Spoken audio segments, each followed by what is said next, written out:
Você que acompanha a gente aqui no Gente Interessante, nós fazendo campanha para o Novembro Azul, na prevenção do câncer de próstata.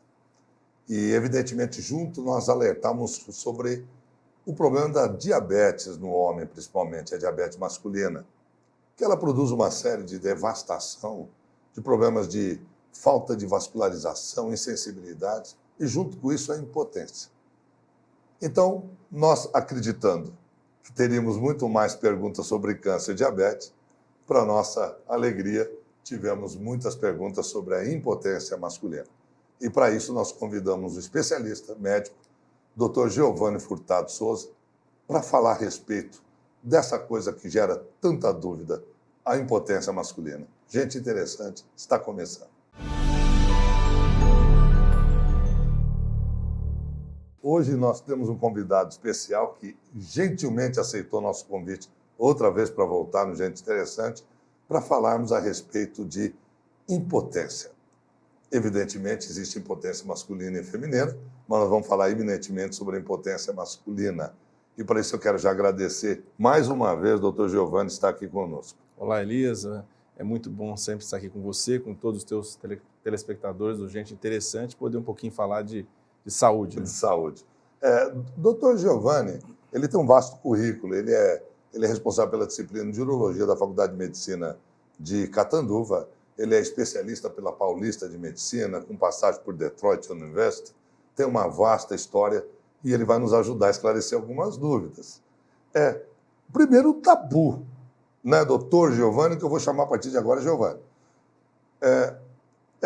Nós nascemos com data de validade em termos sexuais?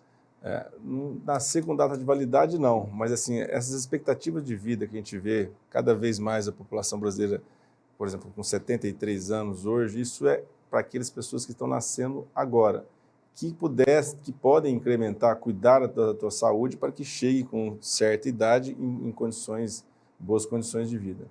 Essa data de validade, nós temos uma carga genética, né, dependendo dos nossos avós, dos nossos antepassados, que pode trazer alguns benefícios para a gente, como também alguma carga de algumas patologias, mas também tem todo o meio ambiente, todos aqueles fatores mudáveis que a gente pode, desde dieta, prática de exercício físico, saúde mental, que pode mudar essa, talvez, data de validade nossa.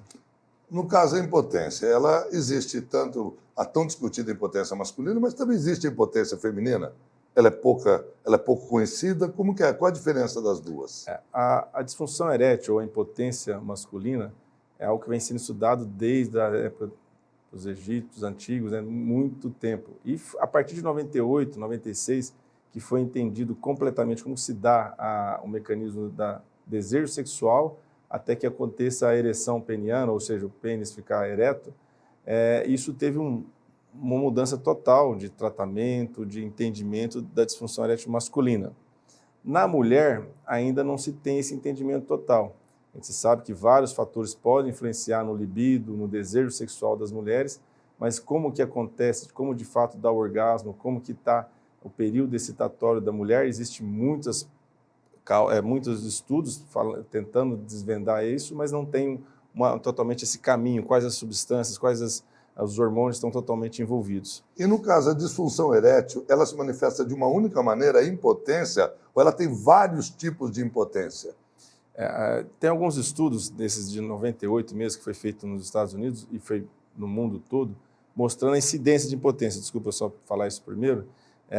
Chega de 18 a 70 anos, até metade dos homens vão ter um certo grau de impotência, desde uma leve, uma moderada ou uma severa, que não consegue nem a penetração. Os tipos de impotência, não existe basicamente um tipo, ou seja, a não ereção, a não tumefação do pênis, o pênis vai ficar flácido e o paciente não vai conseguir fazer a penetração. Existem algumas outras, por uma ejaculação rápida, que é algo que pode levar à impotência e também pode atrapalhar o desempenho sexual daquele paciente.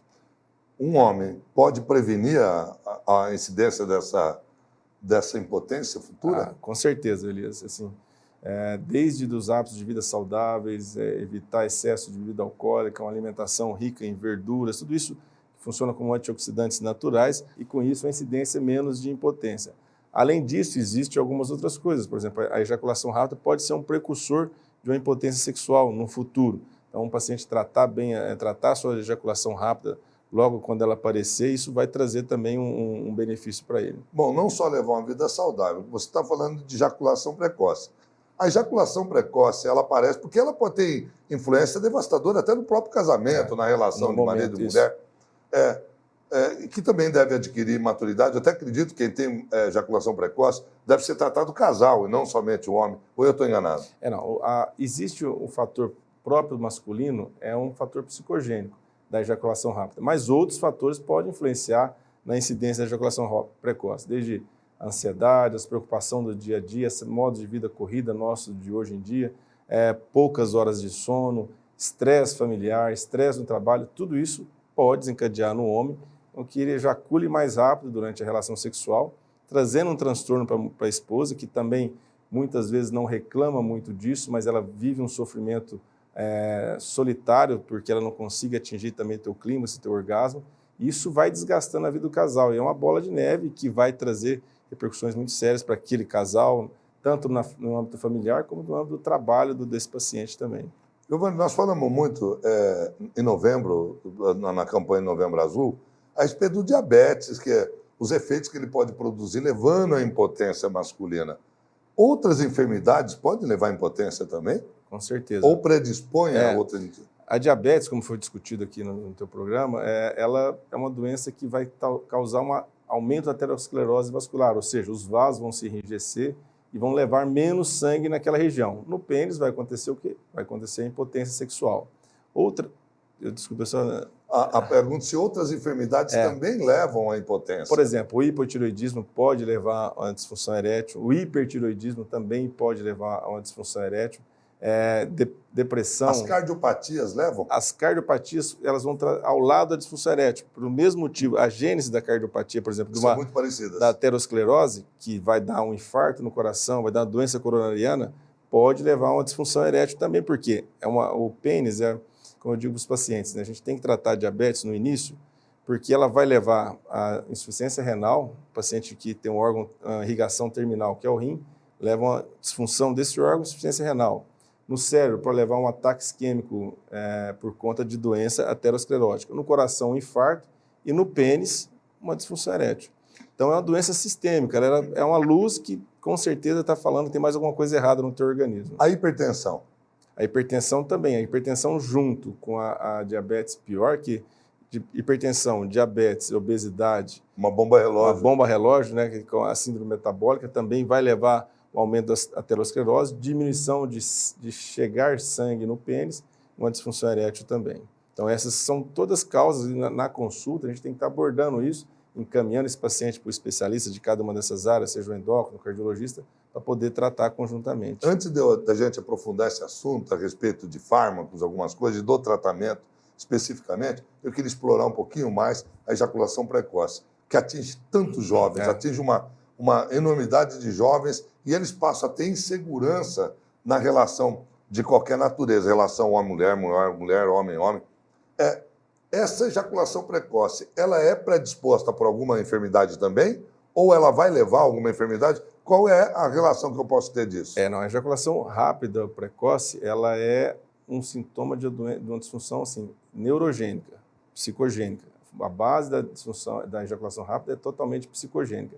Essa disfunção psicogênica pode levar à impotência no futuro. Emocional? Emocional. Então, como eu disse, o estresse no trabalho, o estresse no dia a dia, a insegurança, aquele rapaz que vai sair com a namorada, ficou meses a meses pensando, planejando sair com ela, e ele não tem uma experiência sexual, chega naquele momento, ele vai ejacular mais rápido, aquilo nas próximas relações ele vai acontecer isso também, e ele pode prejudicar todo o desempenho sexual dele. E como que é tratado isso? E por isso que ninguém quase não procura, né? Esses jovens acabam tendo uma segunda relação boa, quando está no período mais jovem, adulto jovem, e depois mais para frente eles não conseguem ter ereção.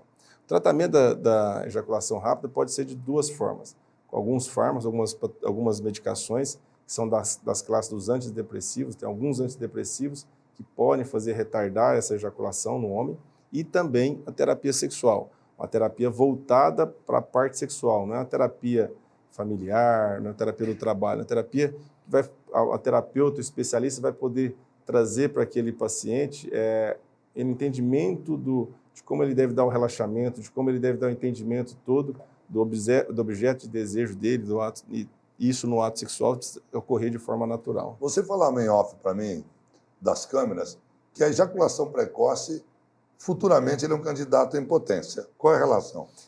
Esse jovem, esse adulto jovem com ejaculação rápida, qual que é o primeiro, antes dele procurar ajuda de um profissional, como que ele se automedica? Ele está lá com a parceira, o parceiro dele, tendo uma relação, e o que ele faz? Ele pensa em algo ruim, ele pensa num desses políticos nossos que a gente vê, ele pensa em algo ruim, e isso tira um pouco a atenção dele do ato sexual e no primeiro momento resolve. Ele vai ejacular, vai demorar um pouquinho mais para ejacular. Com o passar do tempo, isso não é uma vez, ele repetindo esses pensamentos dele, ele vai desfocar no seu subconsciente aquele desejo que ele tem pelo parceiro, pela parceira, para algo ruim. Então, num segundo momento, aquela relação sexual, que é algo prazeroso, que ele tinha no subconsciente, ele vai já no subconsciente pensar uma coisa ruim. E isso vai levar a não ereção completa, uma ereção parcial, uma disfunção erétil. Entendi. Bem, esse bloco está terminando. Nós vamos para um rápido intervalo e voltamos mais entrevistando o Dr. Geovânio Furtado Souza, falando a respeito de impotência. Não saia daí um minuto, nós voltamos. O curso de odontologia da Uniposunorp está entre os 10 melhores do Brasil. É a primeira com aulas práticas e CAD/CAM para graduação desde o primeiro ano. Mais de 70 consultórios digitais com tecnologia de última geração. Corpo docente de mestres e doutores. E agora, também em 4 ou 5 anos para você. Odontologia é na Uniposunorp, cada vez melhor, tecnológica e internacional para você. Vestibular 2020, inscrições abertas.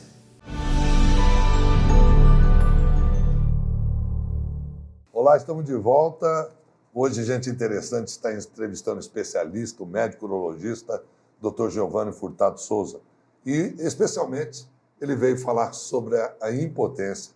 E nós já discutimos bastante coisa, mas tem muita coisa ainda para discutir a respeito. Dr. Geovânio, a população está vivendo muito mais. A gente está tendo uma longevidade maior, está percebendo pessoas com 70, 80 anos casando, tendo filhos. E, consequentemente, eu quero acreditar que a disfunção erétil ou a impotência para essa idade, ela apresenta ou existem grupos raciais mais privilegiados, com menos possibilidades ou menos probabilidade de ter essa enfermidade, ou seja, a disfunção erétil. A disfunção erétil não deixa nenhum grupo racial fora. É o mesmo risco que tem a raça negra, a raça amarela, o índio, a raça branca, a caucasiana, todo mundo tem a mesma chance de ter a disfunção erétil.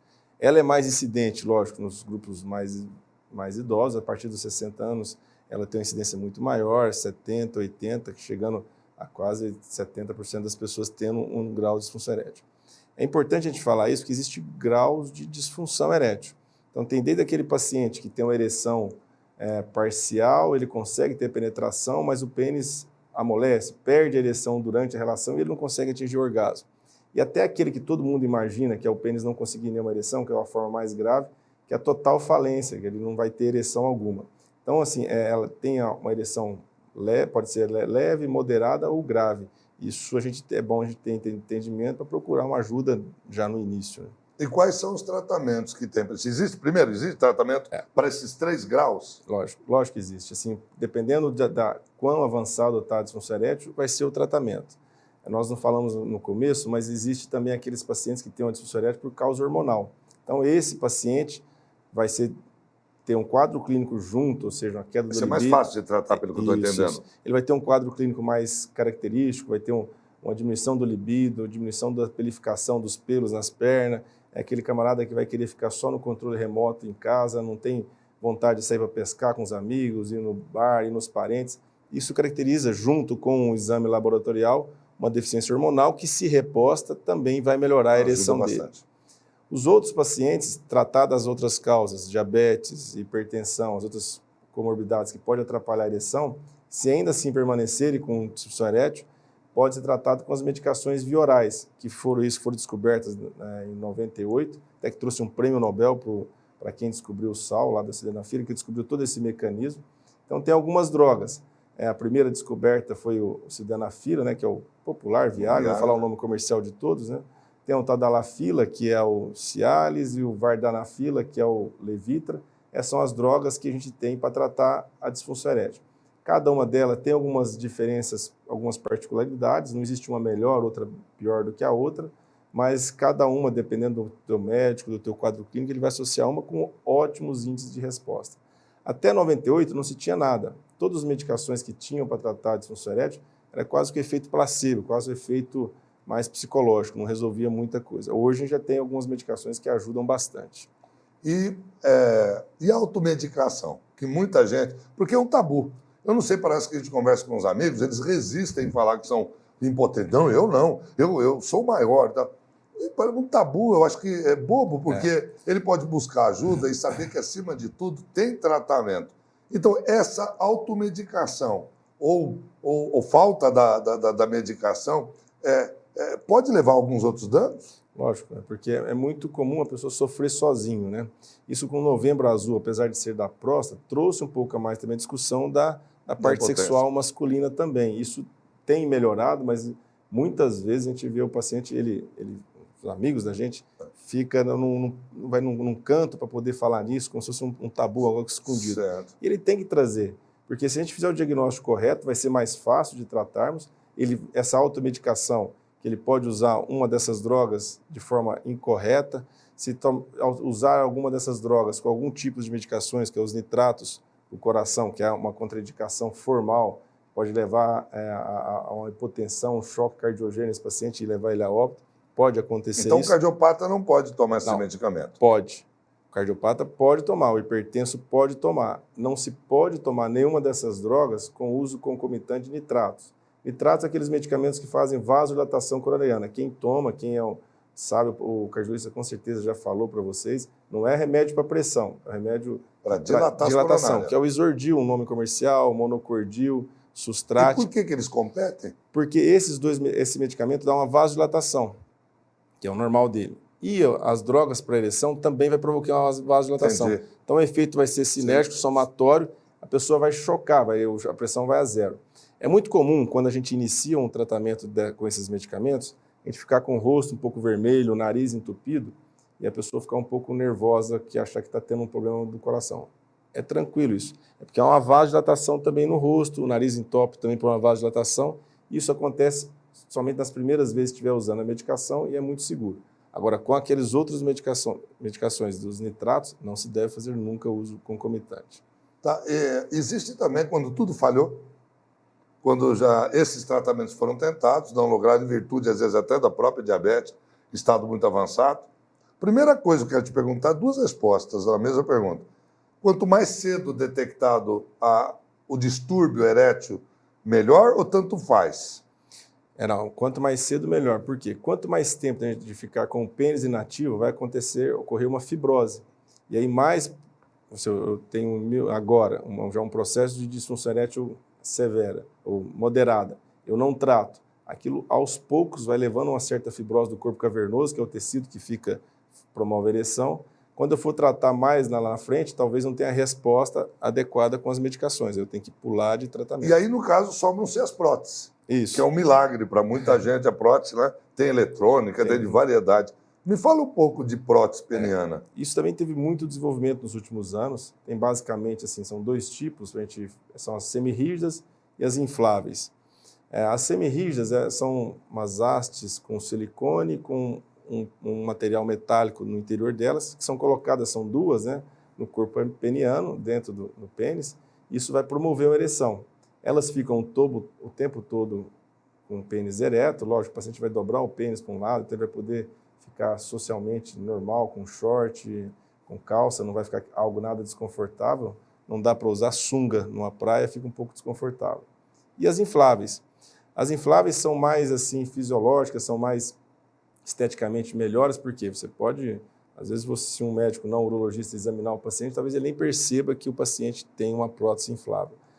A dificuldade do nosso meio da inflável é que ela custa mais ou menos umas 20 vezes mais o preço de uma semi-rígida. Uma semi-rígida. Então, por exemplo, no Brasil, 80% das próteses são semi-rígidas e 20% virtude de custo. Virtude de custo. Nos Estados Unidos é totalmente o contrário. Os médicos lá, os colegas, quase nunca colocaram uma prótese semi-rígida e só colocam as infláveis. Custo, vale ressaltar aqui, eles não é só custo do material, não. É os impostos que nós temos aqui nesse país nosso, né? Me fala uma coisa, o homem que usa prótese, principalmente o cara que possa ter sofrido um câncer, tirado a próstata, ou ter tido um outro distúrbio qualquer e faz uso da prótese. Muitas vezes o que acaba assustando, nós estamos tendo, às vezes, cada vez pessoas mais jovens experimentando tendo câncer, desenvolvendo câncer, ou diagnosticando mais cedo.